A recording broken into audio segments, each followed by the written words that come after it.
Saya nanti juga akan sisihkan dana, saya akan bikin penjara yang pokoknya sangat kokoh di suatu tempat yang terpencil, mereka nggak bisa keluar malam hari.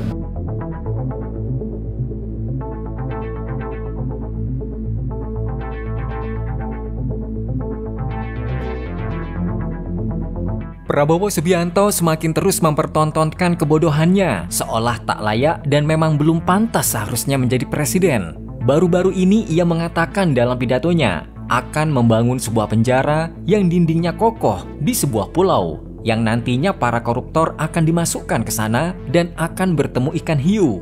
Jujur saja, pernyataan ini sangat konyol dan sempat tidak percaya kalau ucapan ini harus keluar dari mulut seorang presiden. Memang pantas jika Prabowo disebut sebagai satu-satunya presiden Indonesia paling buruk sepanjang merdekanya bangsa ini. Bagaimana tidak? Yang terdekat mengenai undang-undang perampasan aset koruptor saja belum mampu diakomodirnya. Bagaimana mungkin ia berbicara membangun sebuah penjara di tengah pulau, lalu koruptor tidak akan bisa keluar malam hari? Apakah selama ini para koruptor di Indonesia ini bebas berkeliaran keluar masuk penjara saat malam hari? Butuh kejujuran untuk bisa membuat bangsa ini bersih. Ini bukan narasi kebencian, tetapi hampir memasuki setahun menjabat sebagai presiden, tidak ada satupun yang terlihat dikerjakan oleh Prabowo. Justru semakin hari bangsa ini mengalami problem yang cukup memprihatinkan. Mulai dari anjloknya saham IHSG yang menandakan semakin buruknya perekonomian bangsa ini, belum lagi adanya upaya mengesahkan RUU TNI, di mana jika undang-undang ini disahkan, maka akan membuat peran militer semakin luas di lembaga sipil, di mana nantinya para TNI aktif akan semakin banyak menduduki jabatan sipil yang berpotensi akan membuat masyarakat akan kesulitan mendapatkan pekerjaan. Kebijakan ini dikhawatirkan akan membuka kembali celah bagi keterlibatan militer dalam urusan pemerintahan sipil yang selama ini sudah dihapuskan pasca reformasi 1998. Tapi Prabowo seolah membisu,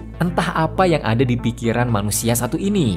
Dan tak sampai di situ, paling parahnya, kepercayaan investor luar negeri untuk berinvestasi di Indonesia mengalami penurunan yang drastis dibandingkan di eranya Presiden Jokowi. Kehilangan kepercayaan kepada pemerintah membuat perusahaan global lebih tertarik berinvestasi di negara-negara tetangga, misalnya ke Vietnam dan Thailand. Dua negara ini telah mengantongi ribuan triliun dana investor dunia masuk ke negara mereka. Apple dan perusahaan TikTok lebih tertarik bekerja sama dengan Thailand. Baru-baru ini TikTok mengucurkan dana sebesar 145,86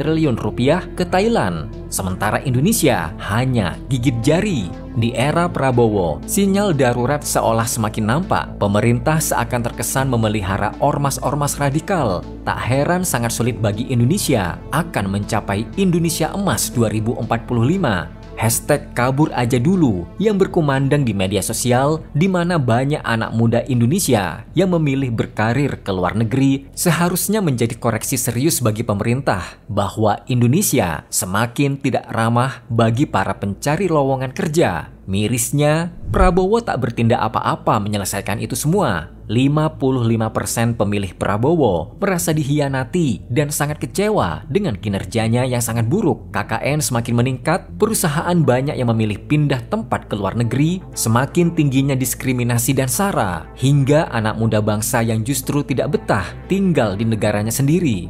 Sepertinya tahun 2029 akan menjadi tahun penantian bagi kami semua untuk memecat dirimu sebagai presiden.